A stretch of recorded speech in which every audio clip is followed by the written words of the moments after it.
가정이 얼마나 중요한가, 우리 그동안 여러 주에 걸쳐서 가정에 대한 메시지를 나누고 있습니다. 가정의 핵심은 남편과 아내라고 하는 이 두 사람이죠. 관계입니다. 에덴에서도 보면 아담과 하와의 관계로부터 출발했어요. 그 다음에 관계는 부모와 자녀와의 관계입니다.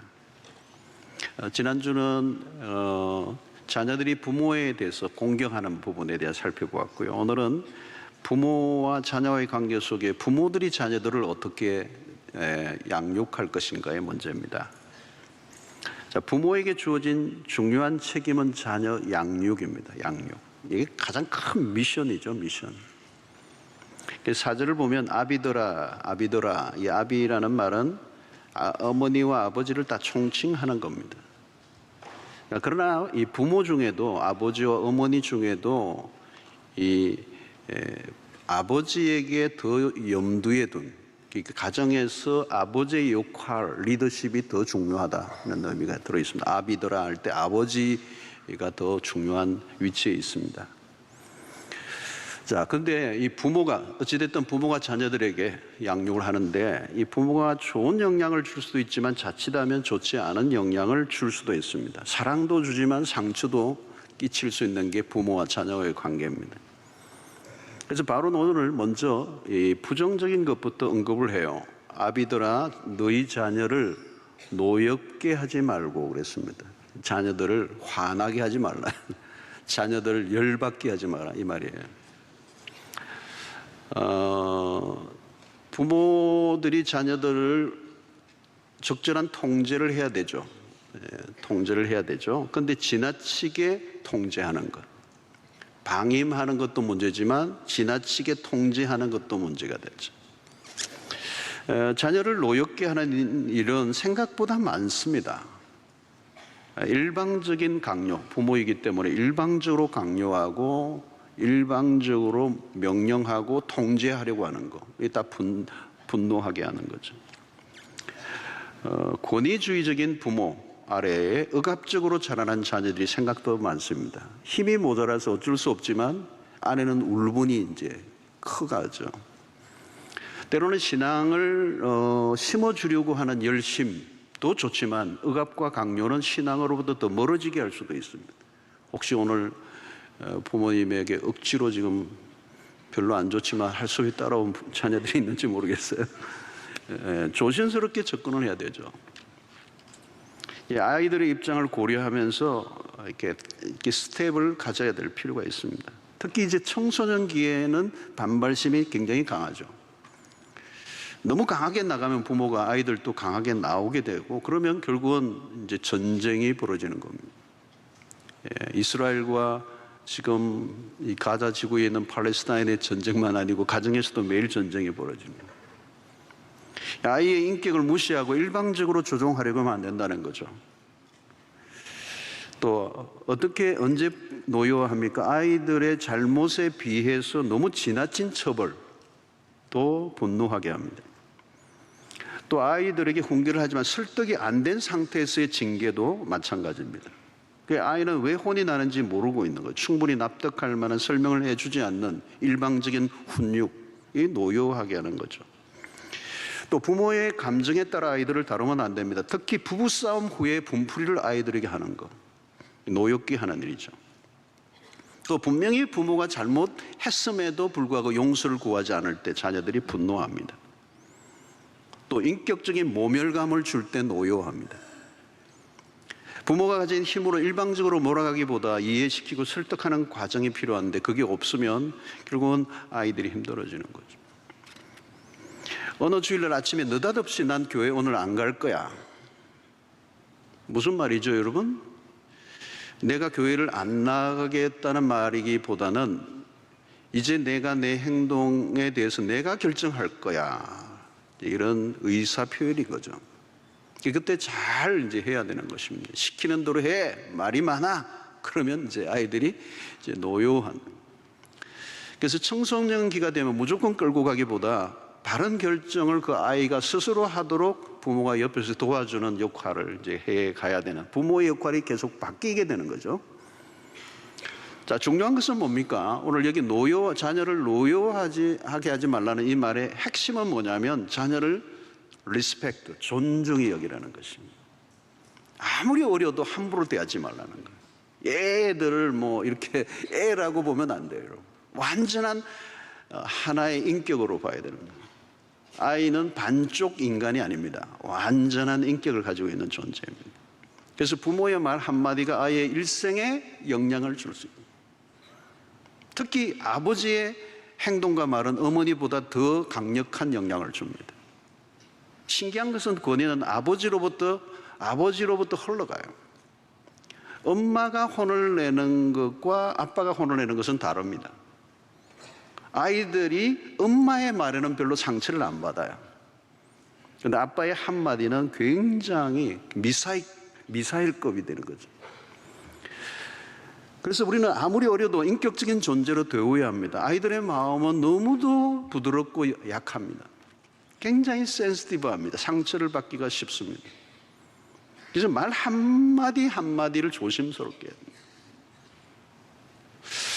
자, 여러분, 그리고 우리 아이들에게 일방적으로 가르치려고 하기보다 아이들의 입장에서 충분히 공감해 주는 거, 이게 매우 중요하죠. 자, 요즘 아이들이 음악을 들으며 공부를 해요. 야, 음악을 들으면서 무슨 공부를 하냐? 근데 아이들은 요즘 음악을 들어야 공부가 돼요. 물론 음악을 들으면 집중력이 떨어지는 건 사실이에요. 그러나 음악을 들으며 공부하는 것이 습관이 되어 있는 겁니다. 그래서 공부하지 않는 것보다 음악을 들으며 공부하는 편이 낫죠. 부모의 편에서는 이해가 안 되는 일들이 많지만 공감해 주는 것, 이게 성육신적 교육 방식이죠. 훈육을 할 때 부모의 감정이 들어가면 안 돼요. 굉장히 이성적이어야 됩니다. 그런데 체벌을 하더라도 합리적인 근거를 가지고 이성적으로 차분하게 접근해야 돼요. 그런데 화가 나면 말과 행동이 거칠어질 수 있습니다. 그래서 노엽게 만들고 그 노여움이 쌓여가면 이제 폭발을 하는 거죠. 자, 부모가 자녀들을 노엽게 하는 것은 교육적으로 좋지 않죠. 좋은 영향보다 좋지 않은 영향을 더 많이 끼칠 수가 있습니다. 자, 오늘 4절에 보면 또 아비들아 너희 자녀를 노엽게 하지 말고 그 다음에 적극적인 말씀을 하죠. 오직 주의 교훈과 훈계로 양육하라 그랬습니다. 여기 양육이라는 단어가 뭐죠? 기르다, 돌보다, 보살펴주다 이런 단어예요. 자녀는 스스로 자라갈 수 없는 존재인 거예요. 부모의 돌봄이 필요한 거죠. 길러주고 모든 것을 돌봐주는, 최소한도 한 약 20년 동안은 엄청난 에너지가 자녀에게 들어갑니다. 그래서 사실 출생보다 더 힘든 건 성장의 과정이죠. 여러분, 식물을 잘 키우는 것도 어렵잖아요. 여러분, 난초를 키우는 분들을 보니까 지극정성이더라고요. 굉장히 고급 난초를 키우는데요, 와, 정성이 보통이 아니에요. 항상 신경을 써주고 온도도 체크하고 뭐 수분도 체크하고 그 다음에 바깥에 빛이 막 들어오지 못하도록 적절하게 차단하고 저녁에 주무실 때 난초도 주무시라고 불 꺼주고 대단해요. 애완견을 키우는 일도 보통이 아닙니다. 보통이 아니에요. 근데 사람은 그것과 비교할 수 없을 정도의 정성과 에너지가 들어가요. 이 양육하라고 하는 것은 부모에게 주어진 임무요, 책임이요, 사명이요. 어마어마한 것이. 자, 그러면 바울은 어떻게 양육하라는 것입니까? 두 가지. 오직 주의 교훈과 훈계로 양육하라. 첫 번째는 주의 교훈. 이 말은 살아가야 할 길을 가르쳐 주는 것입니다. 잠언 22장 6절에는 말씀이 있어요. 마땅히 행할 길을 아이에게 가르치라. 그리하면 늙어도 그것을 떠나지 아니하리라. 여러분, 마땅히 행할 길을 가르쳐 주는 것입니다. 자, 신명기 6장 4절로 9절의 말씀이 쉐마라고 그래요. 들어라 라는데, 이스라엘 사람들이 가장 핵심적으로 아이들에게 가르치는 유아 교육 방식에서 이 쉐마가 있어요. 6장 4절로 9절에 이스라엘에 들으라 우리 하나님 여호와는 오직 유일한 여호와시니 너는 마음을 다하고 뜻을 다하고 힘을 다하여 내 하나님 여호와를 사랑하라. 오늘 내가 내게 명하는 이 말씀을 너는 마음에 새기고 내 자녀에게 부지런히 가르치며 집에 앉았을 때든지 길을 갈 때든지 누워 있을 때든지 일어날 때든지 이 말씀을 강론할 것이며 너는 또 그것을 내 손목에 메어 기호를 삼으며 내 미간에 붙여 표를 삼고 또 내 집 문설주와 바깥문에 기록할지니라. 그래서 여러분 이것이 이 가정에서의 신앙 교육의 핵심을 의미하는 겁니다. 하나님을 의지하고 살도록, 그죠? 또 선악을 분별할 수 있는 눈을 가지도록 옳고 그름의 기준을 알려주는 것입니다. 자, 오늘 우리는 너무 자유분방한 시대를 살고 있습니다. 규율이 너무 엄격해도 문제가 있지만 너무 규율이 없는 사회가 되어버렸어요. 그러니까 아이들이 간섭을 싫어하고 부모도 간섭하려고 하지 않는, 그래서 해야 할 것과 하지 않을 것을 분명히 알려주지 않으면 이것에 주어지는 후유증은 굉장히 크겠죠. 자, 여기 교훈 중에 교훈은 뭘까요? 성경입니다. 성경이 살아갈 절대적 기준이 되도록 하는 일은 부모의 역할이라는 것입니다. 이것은 학교 교육만으로 끝이 나지 않죠. 지식만으로는 온전한 인생을 살 수 없기 때문에 진리를 알지 못한 지식은 반쪽짜리가 될 수밖에 없습니다. 그러므로 부모는 자신의 이론과 경험보다 하나님의 말씀을 가르쳐 줌으로 교훈을 주는 것. 자, 이것이 첫 번째 바울사라고 얘기한 거죠. 두 번째는 훈계입니다. 자, 자녀들은 미숙해요. 어려도 재성을 가지고 있습니다. 가르침을 받은 대로 살지 못합니다. 당연히 실수하겠죠. 그때 뭘 해야 돼요? 훈계를 하라는 거예요. 훈계. 자, 이 훈계는 책망과 징계를 포함하는 것입니다. 그리고 이 훈계는 교정의 의미가 있어요. 부모는 자녀들을 끊임없이 삶을 교정해 주어야 된다는 거예요. 때로는 매를 대기도 해야 된다. 자, 잠언 13장 24절에 보면 이런 말씀이 있어요. 매를 아끼는 자는 그의 자식을 미워함이라. 자식을 사랑하는 자는 근실히 징계하느니라. 사랑한다면 매를 대라는 거, 이게 성경적 입장이에요. 물론 이것은 이제 잠언서에서 또 나옵니다. 다른 구절은 나오는데 여기에 이 나오는 자식은 사춘기, 원어적으로 좀 들어가면 사춘기 이전의 아이들입니다. 사춘기 되어서 매를 들면 안 돼요. 역효과가 나요. 사춘기 이전에. 자, 체벌을 하더라도 체벌은 짧고 효과적으로 해야 된다는 거예요. 자, 오늘날 징계가 희귀해졌습니다. 근데 이 훈계, 징계는 자녀의 나이 그리고 성숙도에 따라 조절되어야 돼요. 여기 교정에서 중요한 것은 행동보다 마음의 태도입니다. 마음이 삐뚤어져 있으니까 행동이 반복되는 거죠. 그래서 책망에서 중요한 것은 그것을 돌이키게 하는 것입니다. 자, 자칫하면 징계가 역효과를 낼 수가 있는데 교훈은 가야 할 길을 가르쳐 주는 것이고 훈계는 가야 할 길을 가지 않았을 때 다시 방향을 잡아주는 일이 훈계입니다. 그 길로 가면 안 돼라고 하는 사인을 줘야 되는 거죠. 때로는 좋은 혹은 따뜻한 책망을 해야 합니다. 특히 아버지의 훈계가 중요하다. 그런데 오늘날 가정에서 아버지의 역할이 좀 모호해진 부분이 많아요. 아버지가 그 역할을 해야 되는데 엄마가 그 역할을 해요. 왜? 아버지는 잘 아이들과 만날 시간이 없어요. 어떤 때는 퇴근하면 애들이 다 자. 가끔 주말에 만나면 뭐 용돈도 주고 먹을 거 사주니까 아빠는 인기가 올라가고 엄마는 악역을 감당하고. 여러분, 여기에서 아빠는 이 훈계에 굉장히 중요한 위치에 역할을 해야 된다는 거죠. 자, 훈계를 할 때는 따끔한 징계를 해야 되지만 끝은 언제나 사랑해야 합니다. 혼내는 게 목표가 아니고 잘하는 게 목표죠. 그래서 격려로 맞춰야 된다. 자, 교양과 훈계를 하려면 부모가 기준을 가지고 있어야 합니다. 부모가 바로 알아야 되죠. 저는 최근에 가정에 대한 메시지를 계속 다루다 보니 아마 여러분 어떤 분들은 상황에 따라 다른 어떤 이해를 가지고 좀 더 의문이 생긴 부분들도 있을 거예요. 자, 그렇다면 여러분 어떻게 해야 되죠? 저는 아주 심플한 기본적인 원리만 여러분들에게 말씀을 드렸어요. 자, 이 디테일한 것은 어디에서 우리가 커버를 해야 되느냐? 우리 교회 안에 가정에 관련된 다양하고 좋은 프로그램들이 많아요. 가정행복학교가 있고요.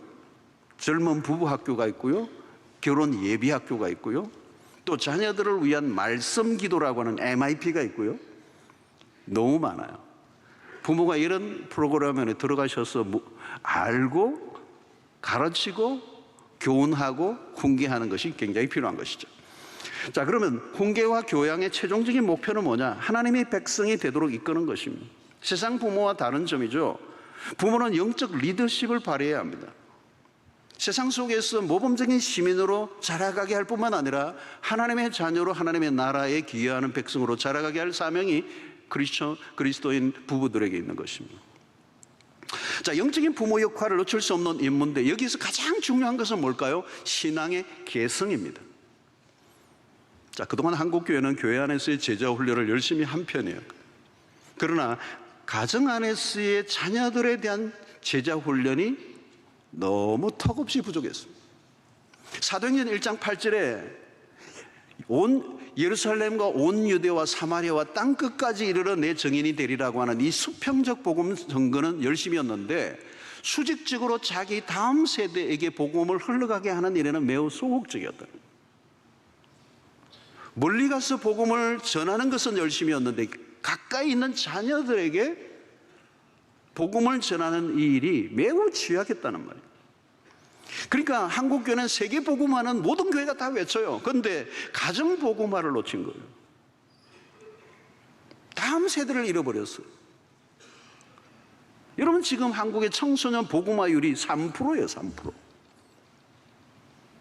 이게 여러분 20년, 30년 되면 한국교회가 어떻게 되겠어요?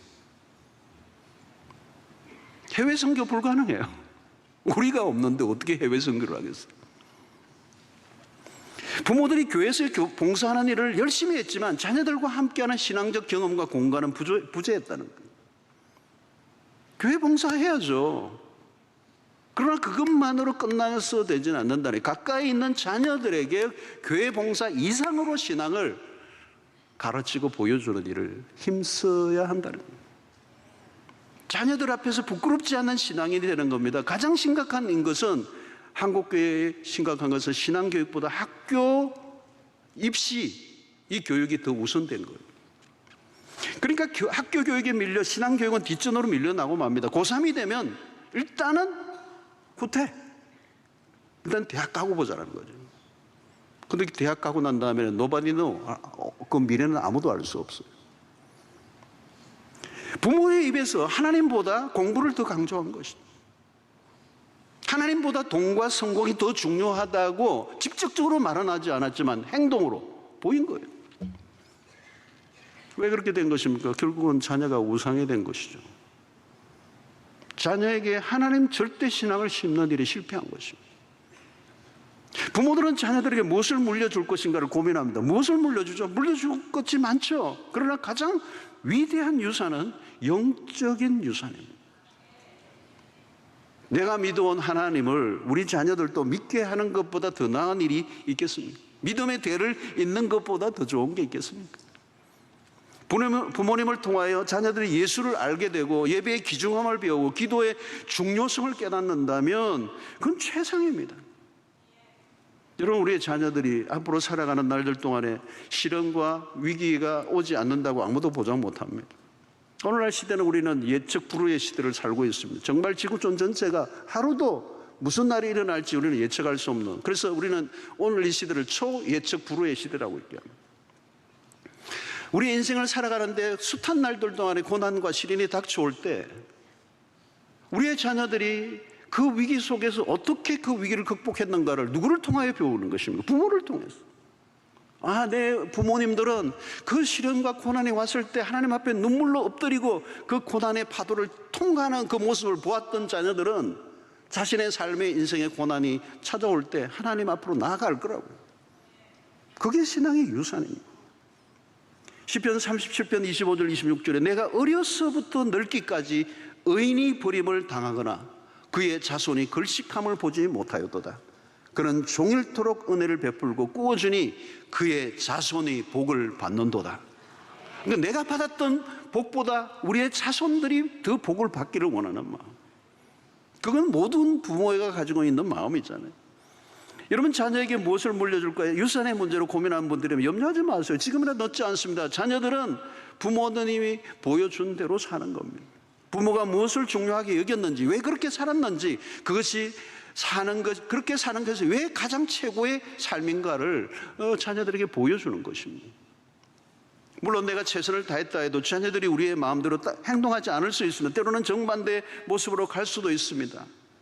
내 기도와 다른 모습으로 살아가는 일로 인하여 상심한 분들이 있습니까? 상심하지 마십시오. 기도한다고 당장 응답이 안 될 수도 있습니다. 그러나 내가 하나님의 말씀 앞에 살아가다 보면 어느 날 우리의 자녀들이 그 길로 따라오게 될 줄로 믿습니다.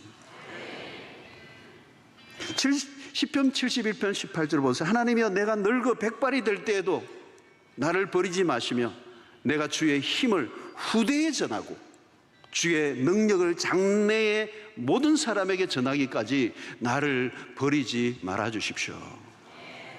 여러분, 어떻게 해야 됩니까? 부모가 하나님 앞에서 바르게 살아가는 겁니다. 부모가 자녀에게 보여준 것 이상으로 자녀들이 살 수가 없습니다. 자녀 교육에 어려움이 여기에 있어요. 말로는 안 돼요. 보여주는 겁니다. 자녀들은 보고 있습니다. 안 보는 것 같아도 부모의 일거수일투족을 다 보고 있습니다. 우리 부모가 진짜 신자인가 아닌가를 자녀들은 알아요. 그건 속일 수가 없어요.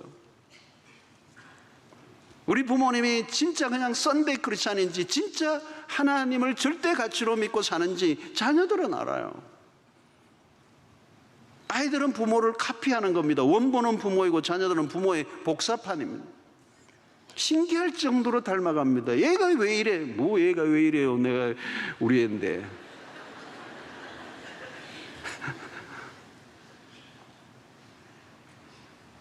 그러니까 여러분, 오늘 자녀 교육에 관한 얘기를 하는데요, 좀 더 초점을 맞추면요, 자녀 교육이 아니에요. 자녀 문제가 아니고 부모의 문제예요. 자녀들의 문제는 모두 부모로부터 출발한 겁니다. 1세대의 연약함이 다음 세대로 넘어가는 겁니다. 한국교회가 다음 세대 하는데 저는 다음 세대 얘기 안 합니다. 다음 세대는 존중하면 되고, 다음 세대 걱정할 게 아니고, 신앙에 있어서는 1세대가 제대로 신앙생활을 하면 다음 세대는 일어날 줄로 믿어요. 그런데 1세대가 제대로 안 하는데 다음 세대가 일어날 리가 없습니다. 그러니까 문제는 다음 세대의 문제가 아니고 1세대의 문제. 1세대가 150 하면 2세대가 80 따라올 겁니다. 그런데 1세대가 100 하면 50 따라와요. 1세대 신앙이 한 80 정도 되면 자녀들은 40 이하예요. 내가 뜨겁지 않은데 자녀들이 뜨거울 리가 있나요? 150도 뜨거워야 80 따라온다니까요. 그런데 내가 100이 안 되는데 자녀가 무슨 재주로 100을 따라옵니까? 그러니까 여러분, 아브라함, 이삭, 야곱 보세요. 아브라함의 신앙 그 다음 대에 이삭에 그렇게 전수되지 않아요. 그러니까 중요한 것은 내가 하나님을 지금 닮아가고 있는가 하는 거예요. 내 신앙. 그리고 하나님은 자녀를 통해서 우리 부모의 세대를 훈련시키시는 거예요. 내 고집을 꺾으시고 나를 낮추시고 내 안에 욕심을 내려놓게 하시고. 우리는 자녀들에 대한 욕심이 얼마나 많아요. 자녀를 통하여 내 욕망을 이루고자 하는 그 허영이 우리에게 얼마나 많아요. 우리 집안 정도면 너는 이 정도는 자라줘야 된다라고 하는 욕망이 우리에게 얼마나 많아요.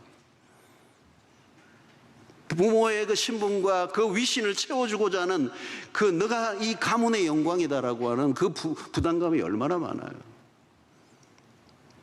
그러니까 엄밀히 말하면 여러분, 아이들과 씨름을 하면서 하나님은 우리 자신을 보게 하시고 우리 자신을 훈련시키시는 거예요. 여러분, 자녀들이 잘 따라오지 않는 것 같아도 염려하지 마세요. 언젠가 따라올 것을 볼 거예요. 근데 내 자녀가 나를 따라하고 나의 삶을 담고 내가 하고 있는 삶의 모습을 따라해도 괜찮을까? 내 삶을 돌아보는 거예요. 여러분, 부모들이 자녀들 앞에서 가장 치명적인 결함이 하나 있는데 그게 뭐냐면 이중적인 삶의 태도예요. 하나님을 입으로만 믿고 실제로는 불신자처럼 살고 있다면 자녀들에게 이건 치명적인 영향을 주는 겁니다. 부모의 위선적인 신앙. 여러분, 부모가 완전하지 않아요. 우리도 실수합니다. 부족합니다. 때로는 죄도 짓습니다. 그때 솔직해야 돼요. 아빠가, 엄마가 부족해서 이렇게 실수를 했다. 근데 그걸 커버하려고, 다른 걸로 덮어버리려고, 위장하려고 하는, 잘 믿는 척하는 거예요. 믿음이 없는데 잘 믿는 척하는. 그러면 자녀들이 헷갈리는 거예요. 왜 저러면서 교회를 다니지? 저렇게 살면서 왜 예배를 드리지? 하나님 계신 거 맞아? 신앙의 회의를 갖게 되는 거예요. 중요한 결정을 내릴 때 거기에 하나님이 계신가? 자녀들에게 보여주는 거예요. 문제가 생기면 돈으로 해결하려고 하는 거, 하나님 앞에 엎드리고 기도하고 해결하려고 하는 거, 그거 다 보여주는 거잖아요. 역할 모델이에요. 롤 모델이죠. 정말 돈보다 하나님이 귀중한가? 그거를 여러분 말로 안 해도 돼요. 그냥 묻어나는 겁니다. 그건 자녀들이 보는 거예요. 아빠, 신앙 뻥이야. 얘들 말로 진짜야. 우리 아빠는 진짜야. 자, 여러분, 우리가 자녀를 위하여 최선을 다해야 됩니다. 그러나 또 하나 우리가 생각해야 될 것은 우리의 힘만으로는 안 된다는 거예요. 자녀 교육 우리 마음대로 안 돼요. 근데 여러분 걱정하지 마세요. 우리의 자녀가 아니에요. 사실은 하나님의 자녀예요. 하나님이 일시적으로 우리에게 맡긴 거예요. 소유권이 자녀들에게, 소유권이 우리에게 있는 게 아니에요. 우리는 그 자녀도 하나님이 우리에게 주신 거예요. 일시적으로 위탁받았단 말이죠. 그러니까 우리의 욕심이 들어가면 안 되고 하나님의 뜻대로 키워야 되죠. 우리의 욕심이 들어가면 여러분 뭐예요? 하나님이 그 자식을 포기하게 하세요. 왜? 우상이니까. 우상은 포기해야지. 그래야 되는 거잖아요. 하나님이 양육해 주셔야 합니다. 여러분, 구약의 요셉을 보세요. 일찍이 부모의 품을 떠났습니다. 산전수전 다 겪습니다. 그 곁에 엄마도 아빠도 안 보입니다. 요셉의 생에. 그런데 애굽의 총리가 됩니다. 그리고 이스라엘 백성들을 태동시키는 데 혁혁한 공을 세운 하나님의 사람이 됩니다. 누가 길렀습니까? 답은 하나입니다. 하나님이 길렀습니다. 사무엘 어린 시절에 그냥 제단에 바쳤습니다. 한나가. 엄마도 그게 없습니다. 하나님이 기르시고 이스라엘이 걸출한 영적 리더가 됩니다. 여러분, 우리가 부모가 자녀들을 양육하는데 한계가 있으면 언제까지 따라다니겠습니까? 얼마나 내가 돌볼 수가 있겠습니까? 하나님이 다루셔야 돼요. 우리는 온전한 부모가 안 됩니다. 우리는 온전한 부모가 아니에요. 실수와 약점과 허물이 많아요. 사랑으로 돌보지만 상처도 많이 줘요. 우리가 책임을 지려고 하면 안 돼요. 여러분, 자녀들로 인하여 스트레스 받고 병이 든 부모들이 굉장히 오늘 많아요. 하나님께 맡기세요. 맡기지 않으면요, 나도 힘들고 자녀들도 힘들어요. 사춘기만 되어도 여러분 닦아가려고 하면 다 도망가요. 최근에 제가 알고 있는 교수님, 신학교 교수님이고 목사님이고 하는데, 아이가 사춘기인데 이게 감당이 안 되는 거예요. 가까이 가려면 그냥 욕을 하고 아빠한테 욕을 하는 거예요. 이 사춘기 아들이.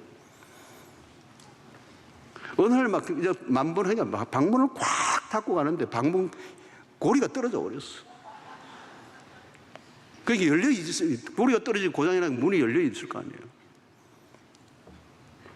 그러니까 막 소리를 지르니까 문 닫아! 그러니까 아빠가 문고기 떨어졌어. 그 아들이 고치고 문 닫고 가! 그러더라고. 지가 떨어뜨려 놓고. 우리가 할 수 있는 일이 별로 없어요.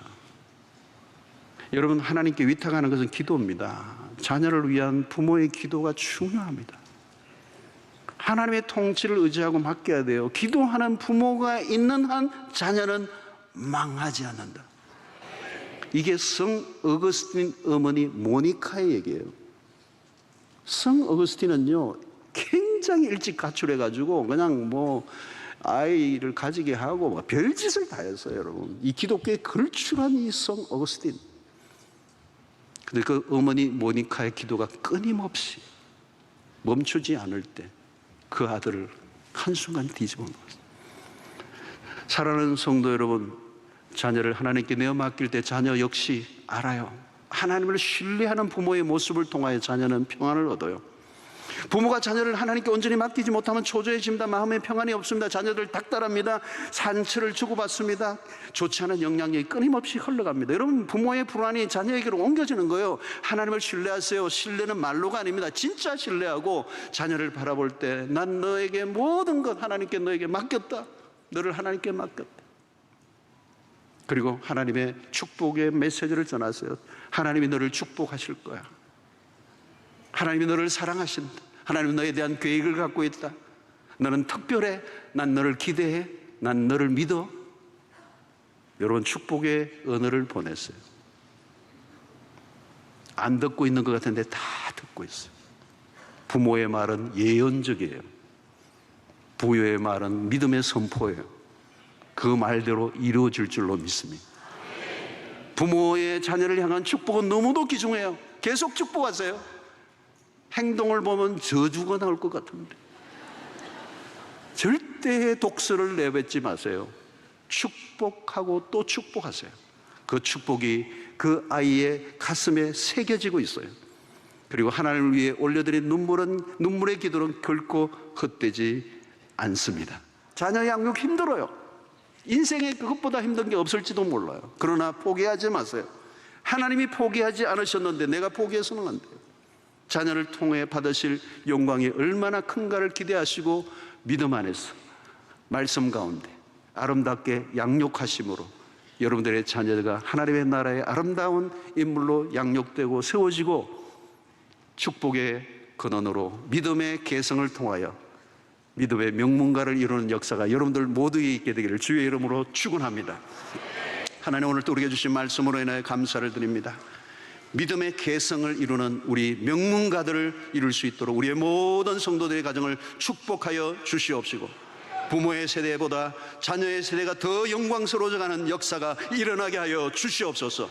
믿음의 대가 끊기지 않게 하여 주시옵시고, 축복의 통로가 되게 하여 주셔서 주님의 영광이 우리의 가정을 통하여 끊임없이 흘러갈 수 있도록 인도하여 주시옵소서. 예수님의 이름으로 기도하옵나이다. 아멘.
이제는 우리 주 예수 그리스도의 놀라우신 은혜와 하나님의 크신 사랑과 성령의 교통하심이 우리의 믿음을 돌아보고 우리의 자녀들과 함께 믿음의 명문가를 이루며 믿음의 계승을 이루어 우리보다 더 나은 하나님을 섬기는 자녀들이 우리가 꿈꾸지 못했던, 우리가 상상하지 못했던 놀라운 축복과 그 은혜를 누리는 그날을 보기로 결단하고 믿음의 선한 모범을 보이기로 결단하는 주의 백성들 머리 위에 지금부터 영원토록 함께 있을지어다. 아멘.